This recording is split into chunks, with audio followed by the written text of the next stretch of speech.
Last Thursday, at exactly 8:12 p.m., my brother's voice cracked through the storm outside.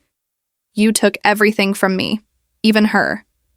My fork froze halfway to my mouth, the steam from my plate curling into the silence between us. My hands went cold, my jaw locked. That's when I realized he knew the one secret I had sworn no one would ever find out. 5 minutes later, I was dialing a number I hadn't touched in 7 years. And the plan for everything that followed began. Forget to subscribe to the channel and comment where you're watching from. I'm Daniel, 34 years old, a corporate contract lawyer in Chicago. On paper, I had the kind of life people quietly envy. A corner office on the 27th floor, a condo overlooking the lake, and a reputation for never losing a case. But none of that meant a damn thing compared to the one thing that actually kept me grounded.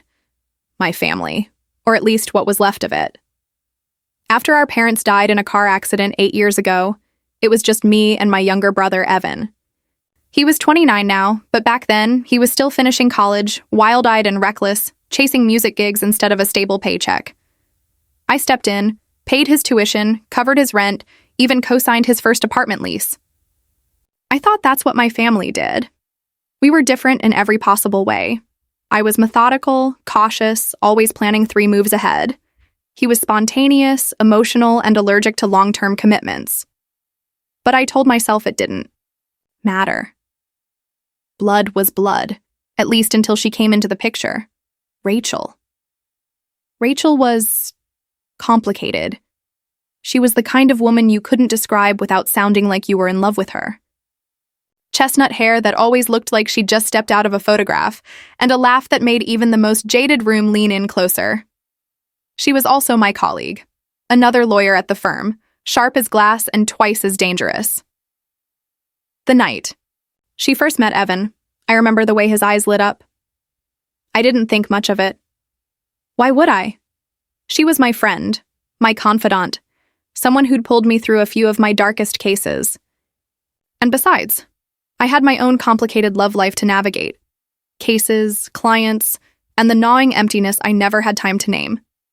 If you'd told me back then that both of them, my brother and my closest friend, would be the reason I almost lost everything, I would have laughed in your face.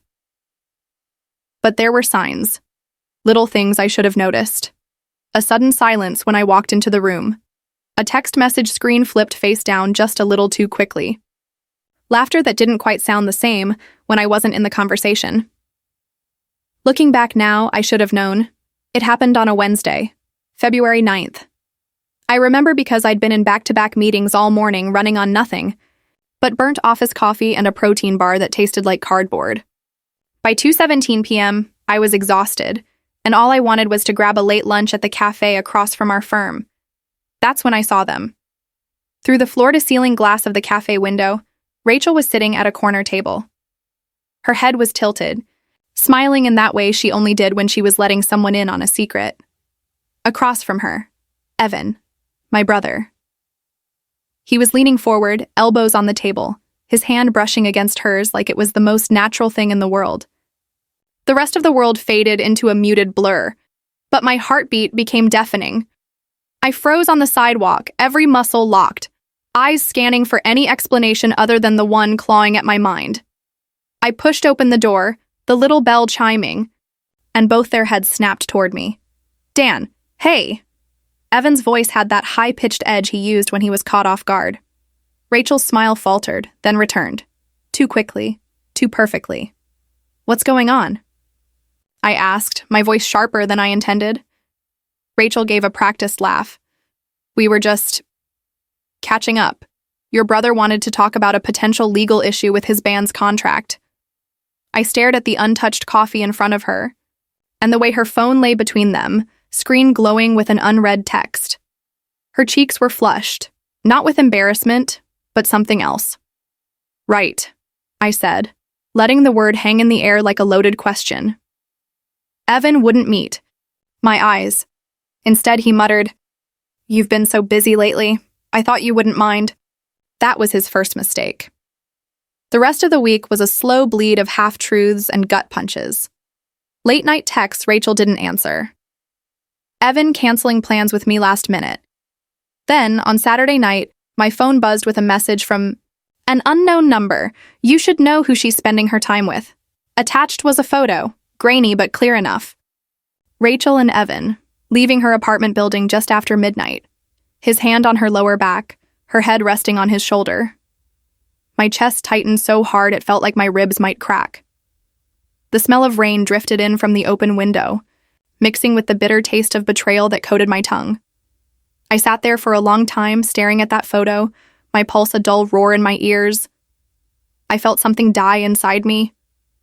The brother I had protected, the friend I had trusted, gone in a single snapshot. And that was the moment I knew. This wasn't just about love. This was about respect, loyalty, and the knife they'd both decided to twist in my back. The thing about betrayal is, it doesn't just hurt. It rewires you. Every thought, every glance, every word starts to feel like part of some bigger puzzle you should have solved sooner. I didn't sleep that Saturday night. Instead, I poured a glass of scotch, opened my laptop, and started digging. Scrolling through my joint credit card statements, yes, joint, because I'd once trusted Evan enough to let him use my secondary card in emergencies, I saw a $320 charge from the Lakeview Suites dated 2 weeks prior. He didn't have a reason to be anywhere near that part of town. But Rachel did. Her favorite coffee spot was 2 blocks away. Rachel and I shared a work calendar for coordinating case prep. That Monday, she'd accidentally left one event visible, a blocked-out 3-hour lunch labeled simply E, not Client E, not E. Smith, just the single letter. Evan's bandmate posted a behind-the-scenes video on Instagram. At the 17-second mark, a familiar laugh floated in the background. Rachel's. She wasn't in frame, but I knew that voice better than my own. With each clue, the picture sharpened, and with it, my resolve. The old me, the one who believed family and friendship were bulletproof, was gone. In his place was someone surgical, patient, dangerous. I started thinking like a lawyer and a chess player at the same time. First, I needed proof that would hold up if this turned ugly, not just suspicion, but irrefutable evidence. Second, I needed to understand their endgame. Was this just an affair or something bigger? On Thursday night, I parked my car a block from Rachel's apartment. I kept the engine off, seat reclined, hoodie pulled low. At 9:46 p.m., a figure emerged. Evan, wearing the leather jacket I'd bought him for his birthday. He looked around, phone in hand, then slipped inside her building. He didn't leave until 2:13 a.m. I filmed everything. Date, time, location. No emotion, just facts. While reviewing the band's public Kickstarter campaign, I noticed something odd. A $5,000 anonymous donation that coincided exactly with the week Rachel received her annual bonus. Coincidence? Maybe. But my gut told me otherwise. The final piece came from a friend in IT at our firm. Over beers, I casually asked about old email logs. A few days later, he sent me a file, Rachel's outgoing messages to a personal account I recognized as Evan's. Subjects like change of plans, we can't be seen together at the firm, and one that made my stomach twist. Once he signs the papers, we're free. Free from what? That was the question that kept me up at night. And that's when I realized this wasn't just a betrayal of love. They were planning something that involved my career, my finances, maybe even my reputation. I mapped it out. On a legal pad, gather every piece of evidence, dates, receipts, photos, emails, confirm their objective before acting, hit both where it hurts most, Evan's finances and Rachel's career, in one coordinated strike. Do it publicly, so there's no denying the truth. Little did they know. The same meticulous attention to detail that had won me every case I'd ever handled was about to become the weapon I'd use to destroy them. I had one card left to play, something I'd been saving for years, locked in a folder no one knew, existed. And when the moment came, it would be checkmate. I waited. Not hours, not days, weeks. Because revenge isn't just about striking back. It's about timing the blow so perfectly they never see it coming until it's too late to dodge. I invited Evan to lunch at the Alder Room, a quiet, high-end spot where the waiters know you by name if you tip well enough. I acted casual, even joked about how busy I'd been. Midway through the meal, I accidentally mentioned I might be signing a lucrative corporate case settlement soon. Could be worth close to $180,000 if it goes through, I said, taking a slow sip of my espresso. His eyes flickered just for a moment, but I caught it. The hook was set. 2 days later, I emailed Rachel a fabricated case file, marked confidential, outlining an upcoming corporate acquisition. Buried in it was a clause, completely made up, that stated I was set to receive a massive payout and control over a key client account. I used a tracking pixel. She opened it 3 times in 2 hours. 1 week later, my friend in IT forwarded me proof. Rachel had emailed that exact document to Evan. It didn't stop there. Evan forwarded it to his band's manager with the subject line, "Once this is ours, we're set." I finally knew their play. They wanted me to unknowingly sign over certain financial interests and client rights in an upcoming settlement. Evan planned to use Rachel's insider position at my firm to make it happen. I called in a favor from an old law school friend who now worked in the press. I gave her a neatly packaged set of evidence: emails, timestamps, photos, financial records, every breadcrumb I'd collected assembled like a legal exhibit. But here's the twist. I scheduled the release to coincide with our firm's quarterly shareholder meeting where Rachel was presenting. On the morning of the meeting, I walked in wearing my best tailored navy suit. Rachel was already at the podium, flipping through slides, confident as ever. Evan sat near the back, fidgeting in his seat. The moment she began her pitch, my friend's article went live. Headlines splashed across every major local outlet. Law. Firm associate implicated in insider leak scheme with local musician. Phones started buzzing across the conference room. Whispers spread like wildfire. Someone at the back gasped. Rachel's voice faltered mid-sentence, her hands trembling just enough for me to notice. I stood up. Given the circumstances, move that Ms. Porter. I used her last name, formal, cold. Be removed from all active cases pending investigation for breach of fiduciary duty. The managing partner didn't even argue. He turned to her, stone-faced. "Rachel, hand over your badge." She looked at me, eyes wide, lips parting like she might plead. But all I did was tilt my head, the same way she had the first time she lied to me. Evan thought he could still walk away untouched. That was his second mistake. Remember that $5,000 Kickstarter anonymous donation? I traced it back and presented it as fraudulent misrepresentation in a cease and desist letter, effectively freezing his campaign funds. Without that money, his band's tour collapsed overnight. His manager dropped him within days. 3 days later, I met Evan in the same cafe where I'd first caught them. I slid a manila envelope across the table. Inside were copies of every piece of evidence, proof of both his betrayal and Rachel's crimes. He flipped through the pages, his face draining of color. You set us up." I leaned back. "No, Evan. You set yourself up. I just gave you the rope." The fallout was immediate. Rachel's law license was suspended pending a full ethics review. Evan moved out of the city, his music career in tatters. And me? I walked back into my office the next Monday, greeted not with whispers, but with nods of respect. That was the day I learned something important. Justice isn't always about the law.